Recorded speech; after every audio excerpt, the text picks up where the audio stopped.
जी अस्सलाम वालेकुम नाज़रीन। पाकिस्तान और भारत का फ़ाइनल ये कोई आम हार नहीं थी, बल्कि ऐसा लगा जैसे एक मुनज़्ज़म तयशुदा शिकस्त की मिसाल थी। टीम 113 रन्स पर सिर्फ एक आउट के साथ मजबूत तरीन पोजीशन में थी।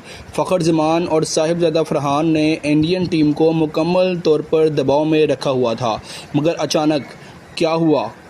किसने हुक्म दिया? किसके कहने पर यह सब हुआ?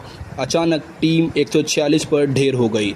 इंटरनेशनल कमेंटेटर्स हैरान थे कि इस सतह पर इस तरह की बैटिंग और टीम का इतना शदीद कोलैप्स पहले कभी नहीं देखा गया।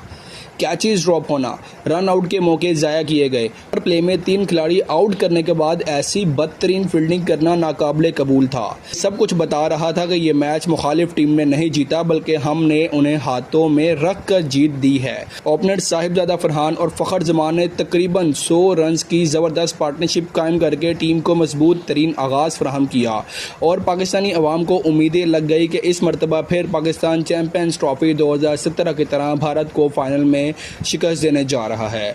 मगर इसके बाद बाकी बैट्समैन डबल फिगर तक भी नहीं पहुंच सके। आखिरी ओवर में जब टीम को 180 या 100 रन के करीब स्कोर बनाना चाहिए था, तो कोई खिलाड़ी जल्द आउट होकर पवेलियन लौट गए तो कई गेंदें ज़ाया करते रहे और बाकी जो थे विकेटें गिरती गईं। एक वाज़ह प्लान ये था कि कुलदीप को विकेट नहीं देनी, मगर उसी को एक ही ओवर में 4 विकेटें दी गई। बॉलर्स वही ग्राउंड, वही पिच, बॉल और क्राउड सब कुछ वैसा ही था, मगर 13 ओवर्स तक डोमिनेट करने वाली टीम अचानक बिखर गई। अगर 190 रन तक बन जाते तो मैच पाकिस्तान आसानी से डिफेंड कर सकता था, हत्ता कि मौजूदा फील्डिंग के साथ भी, क्योंकि इतनी मिसफील्ड की गई।